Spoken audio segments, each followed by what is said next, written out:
Hello बच्चों, मैं संजीदा हिंदी शिक्षिका एलपीएम पब्लिक स्कूल के ऑनलाइन कक्षा में आप सभी का हार्दिक स्वागत करती हूँ। प्यारे बच्चों, आप सभी कैसे हैं? उम्मीद करती हूँ कि आप सभी अच्छे होंगे और खूब मेहनत से अपनी पढ़ाई कर रहे होंगे। तो चलिए आज की कक्षा आरंभ करते हैं। देखिए बच्चों, आज हम सब अपनी पाठ्य पुस्तक हिंदी व्याकरण के प्रकरण में अलंकार, इसका अध्ययन करेंगे और समझेंगे कि ये अलंकार होता क्या है।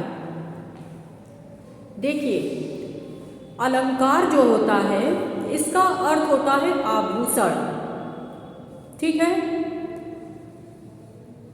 महिलाएं और पुरुष सजने संवरने के लिए जो भी आभूषणों गहनों का प्रयोग करते हैं उसे ही अलंकार कहते हैं। काव्य की भाषा में उसे अलंकार कहते हैं। तो काव्य की शोभा बढ़ाने वाले तत्वों को अलंकार कहते हैं। ये तो आपकी अलंकार की परिभाषा है, लेकिन साधारण अर्थ में आप समझेंगे कि अलंकार जो होता है इसका मतलब आभूषण। अगर कोई व्यक्ति सज संवर जाता है तो वही अलंकार है, वह सुंदर लगने लगता है, तो वही सुंदरता अलंकार कहलाती है। अलंकार शब्द दो शब्दों से मिलकर बना है, अलम प्लस कार। चलिए यहाँ बोर्ड पर देखते चलिए। अलंकार शब्द दो शब्दों से मिलकर बना है। पहला है अलम, दूसरा है कार। अलम का अर्थ होता है आभूषण। अलम का क्या अर्थ होता है? आभूषण, गहना, जेवर। और कार का अर्थ होता है सजाना, मतलब गहनों को सजाना। ठीक है बच्चों, तो इस प्रकार अलंकृत करने वाला, अलंकार मतलब जेवर, गहना, आभूषण। जब कोई भी महिला या पुरुष आभूषणों का प्रयोग करते हैं, गहनों का, जेवरों का, तो उससे उनकी सुंदरता और बढ़ जाती है। तो यही चीज हमारे काव्य में भी होता है। काव्य की सुंदरता बढ़ाने वाले तत्व जो हैं अलंकार कहलाते हैं। इसमें शब्दों के माध्यम से, अर्थों के माध्यम से जो सुंदरता बनाई जाती है उसे ही अलंकार कहते हैं। देखिए, कविता में उसके सौंदर्य को बढ़ाने के लिए हम अलंकार का प्रयोग करते हैं। अलंकार कैसा अलंकार? कविता को हम गहना पहना देते हैं? नहीं, उसके शब्द में हम ऐसा चीज बना देते हैं कि वो शोभा देने वाला होता है। जैसे मान लीजिए, अगर हम कहें उसकी आंखों से आंसू बहते, तो उतना अच्छा नहीं लग रहा है जितना कि हम इसमें अलंकार का प्रयोग करके बोलेंगे। जैसे हम इस चीज को बोलेंगे, देखो दो दो मेघ बरसते, तो ये सुनने में भी अच्छा लग रहा है, तो इसी को अलंकार कहते हैं। ठीक है, तो किसी भी चीज में एक सीमा होती है अलंकार की। अगर एक उदाहरण के माध्यम से समझिए, मान लीजिए कोई साधु व्यक्ति है, वो बहुत ढेर सारे गहने आभूषण का प्रयोग करता है, तो वह समाज में हास्यप्रद माना जाता है। उसको देखकर लोग उसकी हंसी करते हैं। उसी प्रकार से काव्य में भी है कि जितना लिमिट है, जितनी सीमा है, वहीं तक हमें अलंकार का प्रयोग करना है। और अगर हम बहुत ज़्यादा अलंकार का प्रयोग करेंगे तो भी ये हास्यास्पद हो जाता है। तो अलंकार आप सबको समझ में आया होगा। अब हम देखेंगे कि अलंकार के कितने भेद होते हैं। तो अलंकार के दो भेद होते हैं। ठीक है, अलंकार के दो भेद होते हैं। अलंकार के भेद कितने होते हैं? दो। पहला है शब्दालंकार और दूसरा क्या है? अर्थालंकार। शब्दालंकार को बाहरी सौंदर्य भी कहा जाता है। सौंदर्य। समझने के बाद आप लोग अपनी फेयर कॉपी में इसको नोट भी कर लीजिएगा। अर्थालंकार को आंतरिक सौंदर्य, आंतरिक सौंदर्य। जैसे आप दूसरा अगर पहन लिए तो बाहर से देखने में तो बहुत ही सुंदर लगेंगे, तो इसी तरह से शब्दालंकार को बाहरी सौंदर्य और अर्थालंकार को आंतरिक सौंदर्य भी कहते हैं। शब्दालंकार में क्या होता है, शब्दों में अलंकार होता है, ठीक है। जैसे मान लीजिए जहाँ शब्दों के माध्यम से कविता में सौंदर्य का भाव पैदा हो, जो अलंकार शब्दों पर आधारित हो, ठीक है। शब्दों के प्रयोग से जब अलंकार उत्पन्न होता है, चमत्कार होता है, तो उसे ही शब्दालंकार कहते हैं। जो अलंकार शब्दों पर आधारित हो, सामान्य अर्थ में जो अलंकार शब्दों पर आधारित हो, ठीक है, उसे शब्दालंकार कहते हैं। और अर्थालंकार, इसमें अर्थ की प्रधानता होती है। तो अभी हम देखेंगे कि शब्दालंकार के, अलंकार के दो भेद होते हैं, शब्दालंकार और अर्थालंकार। शब्दालंकार तीन प्रकार के होते हैं, अनुप्रास अलंकार, यमक अलंकार, श्लेष अलंकार। और अर्थालंकार 5 प्रकार के होते हैं। कौन कौन से? उपमा अलंकार, उत्प्रेक्षा अलंकार, रूपक अलंकार, अतिशयोक्ति अलंकार, मानवीकरण अलंकार। इसके अलावा भी बहुत सारे अलंकार हैं, लेकिन सबको आपको नहीं पढ़ना है। मुख्य रूप से जितना बताया जा रहा है उसको आप पढ़िए, फिर एक एक करके हम सारे अलंकार को भी पढ़ लेंगे। अलंकार बहुत ढेर सारे होते हैं, लेकिन आपके पाठ्यक्रम में केवल इतना ही अलंकार दिया है, इसके अलावा थोड़े बहुत और हैं, उनको भी हम लोग पढ़ लेंगे। तो मुख्य रूप से शब्दालंकार के 3 भेद होते हैं, अनुप्रास, यमक और श्लेष। तो चलिए इसको हम लोग पहले देखते हैं। जो शब्दालंकार है, शब्दालंकार के कितने भेद होते हैं? शब्दालंकार के 3 भेद होते हैं। कौन कौन से? अनुप्रास अलंकार, अनुप्रास अलंकार,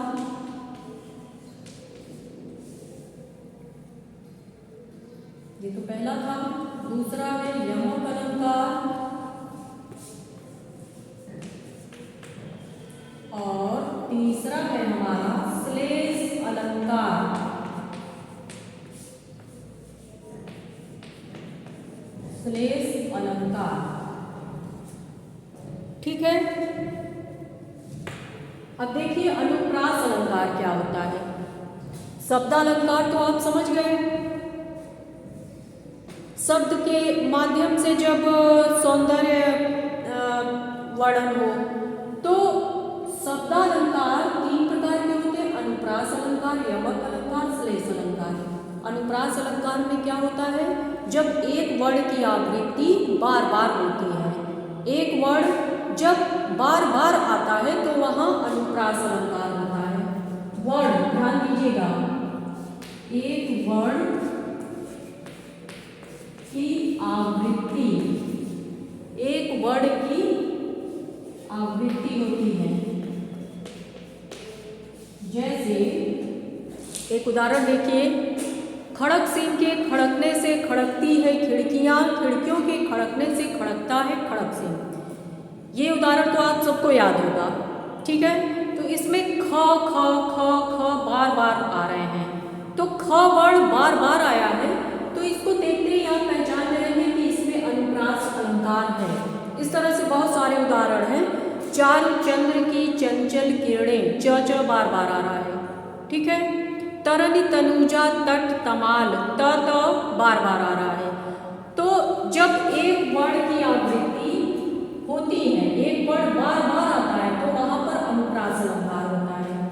और यमक अलंकार में क्या है, इसमें एक शब्द 2 बार आते हैं, शब्द जो है 2 बार आते हैं और दोनों बार उसके अर्थ अलग होते हैं। शब्द 2 बार अर्थ अलग। उदाहरण के माध्यम से भी हम लोग अभी समझेंगे। पहले थोड़ा सा इस तरह से समझ लीजिए। यमक अलंकार क्या होता है? इसमें एक शब्द दो बार आता है और प्रत्येक बार उसके अर्थ अलग अलग होते हैं। एक शब्द, जैसे उदाहरण देखिए, कनक कनक ते सौ गुने मादकता अधिकाय, व पाए बौराय नर व पाए बौराय। इसका मतलब इसमें कनक कनक शब्द जो है दो बार आया है। एक कनक का अर्थ हुआ सोना और दूसरे कनक का अर्थ हुआ धतूरा। जिस प्रकार सोने को पाकर व्यक्ति पागल हो जाता है, बहुत ढेर सारा अगर सोना मिल जाए किसी व्यक्ति को तो वह पागल हो जाएगा। इसी तरह से अगर जो धतूरा होता है, आप सब जानते होंगे, धतूरा खाने से क्या होता है? व्यक्ति को नशा हो जाता है। तो अगर कोई धतूरा बहुत ढेर सारा खा ले तो वह भी पागल हो जाता है। इसका मतलब कनक कनक ते सौ गुनी। एक कनक का अर्थ हुआ सोना, दूसरे कनक का अर्थ हुआ धतूरा। इसमें शब्द दो बार आ रहे हैं और उसके अर्थ प्रत्येक बार उसके अर्थ भी अलग अलग आ रहे हैं। तो यहाँ यमक अलंकार है। और श्लेष अलंकार क्या होता है? श्लेष का अर्थ होता है चिपका हुआ या चिपकना, चिपका हुआ। श्लेष का अर्थ होता है चिपका हुआ। यहाँ शब्द एक बार आता है और उसके अर्थ कई होते हैं।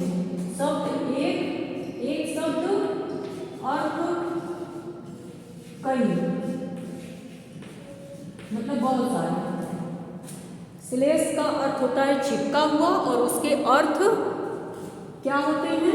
एक शब्द आता है, अर्थ कई होते हैं। जैसे उदाहरण देखिए श्लेष का,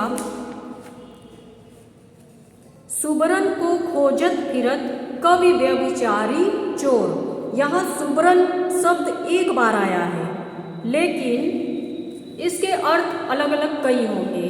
एक सुबरन का अर्थ होगा सोना, एक का अर्थ होता सोना मतलब धातु, सोना नहीं सोना स्वर्ण, और एक सुबरन का अर्थ होगा सुंदर वर्ण मतलब रंग, और एक सुबरन का अर्थ होगा सुंदर स्त्री।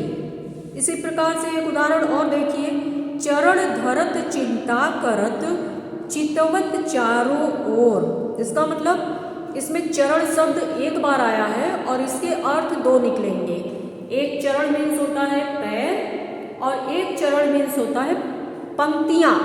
पंक्तियाँ जो लाइनें बनती हैं, पंक्तियाँ चरणबद्ध तरीके से जो बोलते हैं। एक चरण मीन्स पैर, एक चरण मीन्स पंक्तियाँ। तो ये आज का श्लेष अलंकार हो गया, ठीक है। तो अब हम लोग पढ़ेंगे अनुप्रास अलंकार के बारे में। अभी आप लोगों ने क्या क्या पढ़ा कि अलंकार किसे कहते हैं? काव्य की शोभा बढ़ाने वाले तत्वों को अलंकार कहते हैं। अलंकार दो शब्दों से मिलकर बना है, अलम प्लस कार। अलम का अर्थ होता है आभूषण और कार का अर्थ होता है सजाना। तो जिस प्रकार से व्यक्ति आभूषणों का प्रयोग करता है उसी प्रकार से काव्य की सुंदरता भी बढ़ाने के लिए व्यक्ति शब्द के माध्यम से, अर्थ के माध्यम से उसमें नए नए शब्दों का प्रयोग करता है जिससे काव्य की सुंदरता बढ़ जाए। कोई भी बात हम सीधे तरह से न करके अगर उसको थोड़ा सा घुमाकर दोहों के रूप में उसमें अलंकार छंद का प्रयोग कर देंगे तो इससे शब्दों की सुंदरता बढ़ जाएगी। और अलंकार जो शब्दालंकार है इसको बाहरी सौंदर्य भी कहते हैं, अर्थालंकार को आंतरिक सौंदर्य। शब्दालंकार के तीन भेद हैं, अनुप्रास अलंकार, यमक अलंकार और श्लेष अलंकार। अनुप्रास अलंकार में क्या होता है? एक वर्ण की आवृत्ति होती है। यमक अलंकार में शब्द दो या दो से अधिक बार भी आ सकते हैं, प्रत्येक बार उनके अर्थ बदल जाते हैं।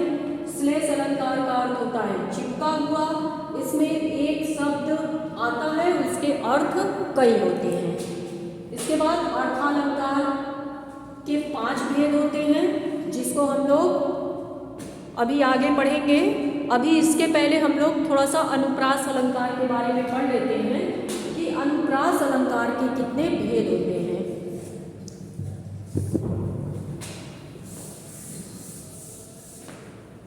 शब्दालंकार के अंतर्गत जो 3 अलंकार आते हैं उसके अंतर्गत जो अनुप्रास अलंकार हैं उसमें भी भेद होते हैं। उन भेद को हम पढ़ेंगे कि कितने भेद होते हैं, इन भेदों में क्या क्या अंतर है।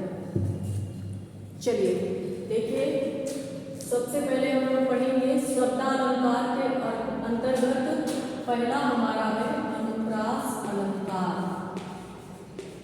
अनुप्रास अलंकार, तो अनुप्रास अलंकार तो सभी को पता चल गया। इसमें वर्णों की आवृत्ति होती है। एक वर्ण जब बार बार आते हैं तो वहां पर अनुप्रास अलंकार होता है। अब हम देखेंगे कि अनुप्रास अलंकार के भेद कितने होते हैं। अनुप्रास अलंकार के भेद जो होते हैं वो 5 होते हैं। 5 होते हैं। कौन कौन से, यहाँ पर देखिए, सबसे पहले है छेकानुप्रास। छेकानुप्रास। दूसरे नंबर पर है वृत्त्यानुप्रास। वृत्त्यानुप्रास।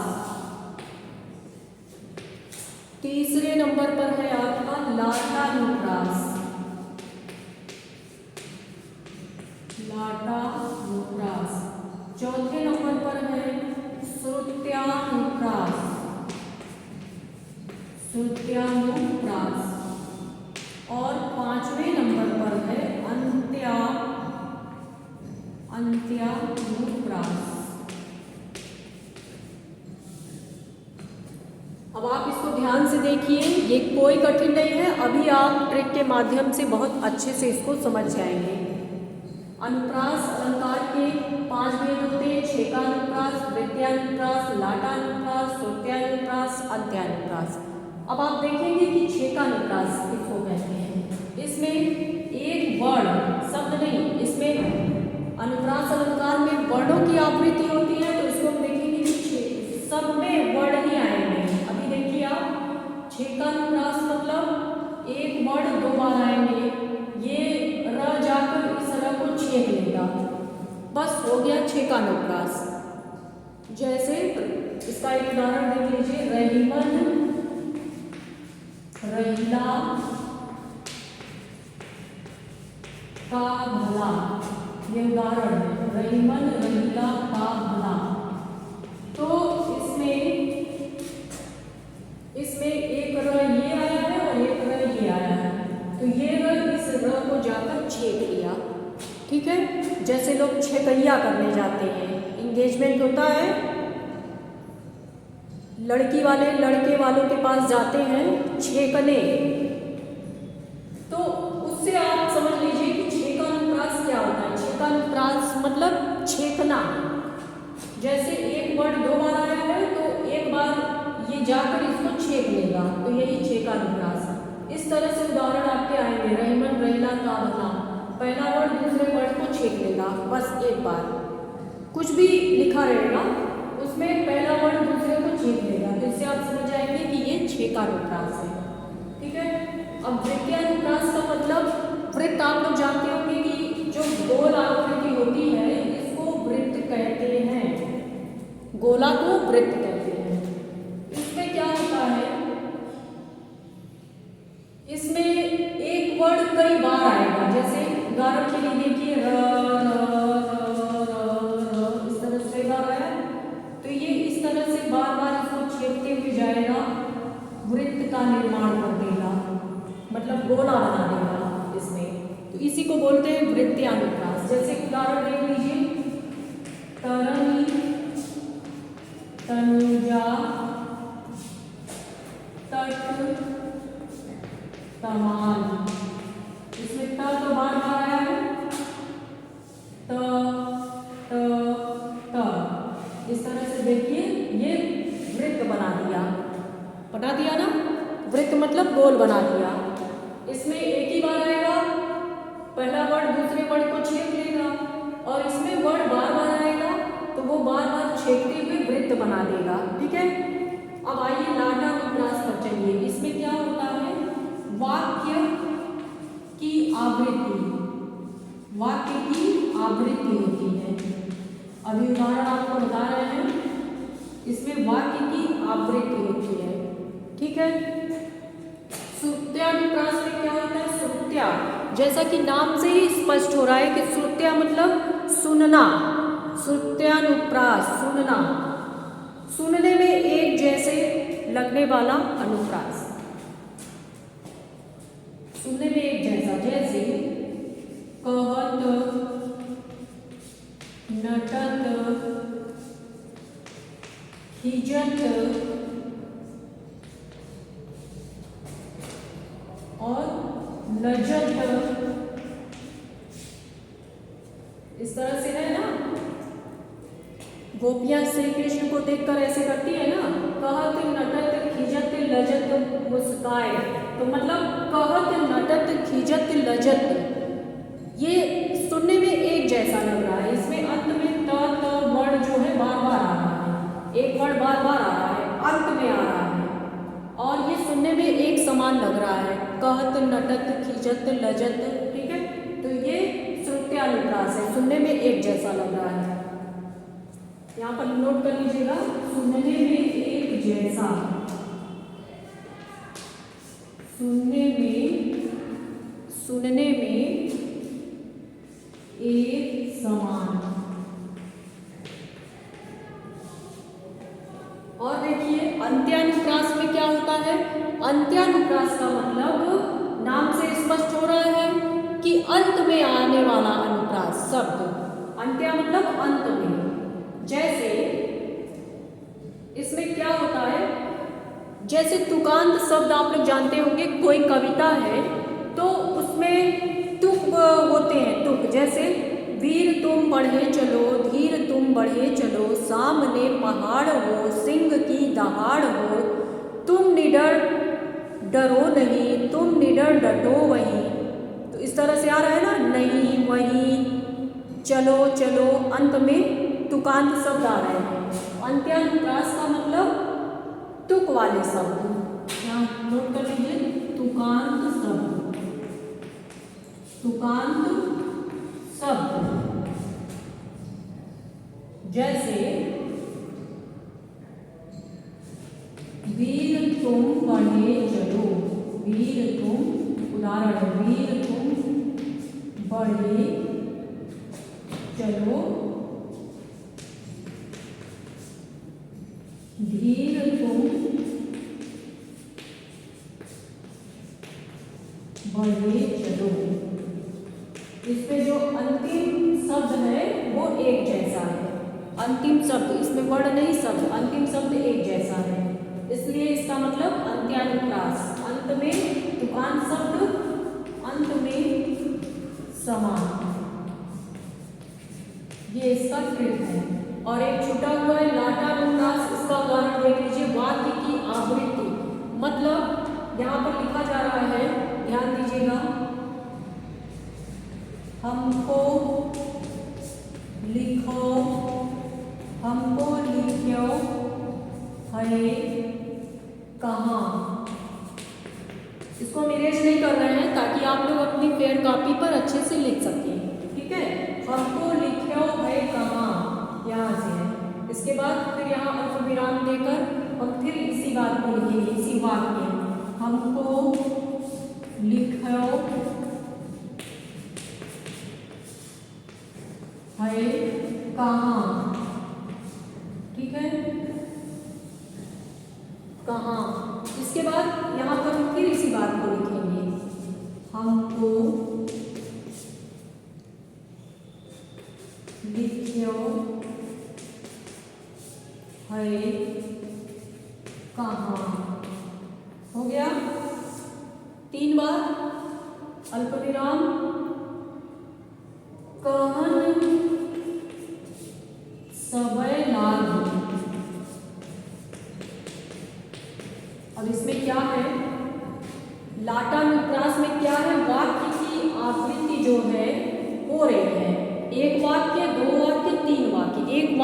3 बार आया है। जैसे देखिए, हमको लिखो है कहाँ, हमको लिखो है कहाँ, हमको लिखो है कहाँ, कहन सबय लाल।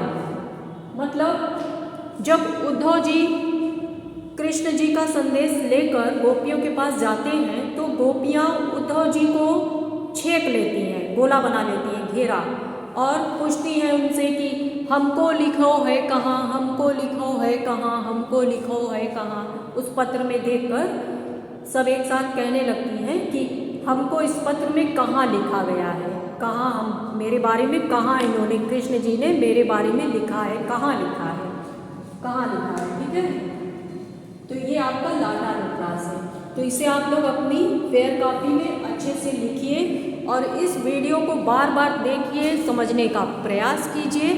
आज हम लोग अनुप्रास अलंकार समाप्त कर चुके हैं। अब अगले वीडियो में हम लोग आगे के अलंकार को देखेंगे, यमक अलंकार और श्लेष अलंकार के बारे में। ठीक है, तब तक आप लोग अच्छे से पढ़ें, स्वस्थ रहें, प्रसन्न रहें। अब मिलेंगे अगले वीडियो में। धन्यवाद।